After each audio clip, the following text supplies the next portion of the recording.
Right, back. Sorry, it's been a while. I actually moved house last week. Just got out to a bigger house so I can enjoy a bit of freedom, a bit of space around the house. But it was a big job. It took me a long time. I had to hire a truck, moved everything with a good friend of mine. Got it in, but once you get everything in your house, you've still got to clean it up and get it ready to live in. So it literally took about the whole week last week. But anyway, I'm settled now, back into it. So I thought I could read this one, which is about town and country life.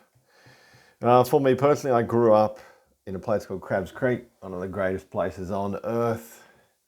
Small little village, about 20 minutes north of Byron Bay. It's awesome. You just get out there. There's not much around. No phone reception, so you can't use your phone, which some people don't like. But yeah, it's fresh air. Parents still have a farm out there, so it's just a nice place to be and get away from everything, right? So I'll read this for you, and we'll have a little chat about it after that. So, City Council plans. It's actually called Town and Country Life. Good news for any inner city life. City councillors last night approved extensive plans for urban regeneration. Key features of the plan include the restoration of derelict buildings and a tree planting scheme.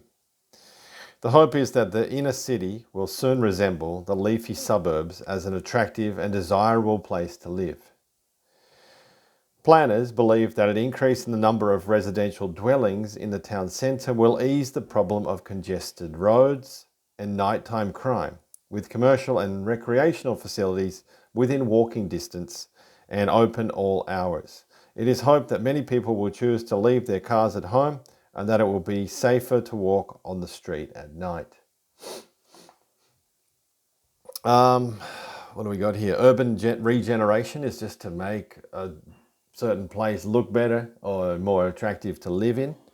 Derelict buildings. Derelict is a word where something has gotten old, they're not used anymore.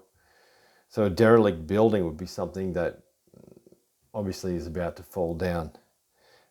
In a city, obviously in the middle of the city. Leafy suburbs. Again, you have a place, you can imagine leaf, trees, a very sort of green area.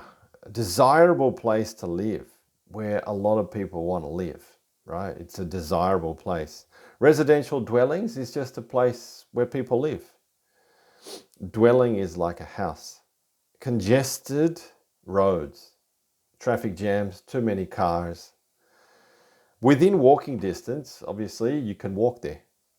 Yep, and open all hours, 24 hours. Very good. So yeah, like I said, I moved out of a fairly busy area with an apartment, lived in walking distance, within walking distance to most shops, bus stops, the tram, etc. But it wasn't really a nice place to live, especially when I've got a 3-year-old daughter. It was too busy. There weren't a lot of families around. There were a lot of older people. So we came out to a place here, and it's just a nicer place to be. More kids, there's places to ride bikes, and it's a desirable place to live for a lot of people. It is a little bit more expensive, but I think it's worth it. Again, in the other place where I was living, there are a lot of derelict buildings. It's an older type area. And I'm not saying that old places are bad. It's more just that for a young family, it's a nicer place to live when you've got trees and fresher air around and more other kids to play with as well. So it's great. I've heard a lot of stories about all the cities around the world from a lot of the students that I've spoken to where they live, and it's so interesting listening to them talk about their areas, and I'm just fascinated, and I'd love to go and visit. So I will be going to see all these places that I've heard of as soon as I can. But yeah, check this out. I'll write up the script for you, and if you want to tell me about the place where you live, give me a call and we can have a chat about it. Peace.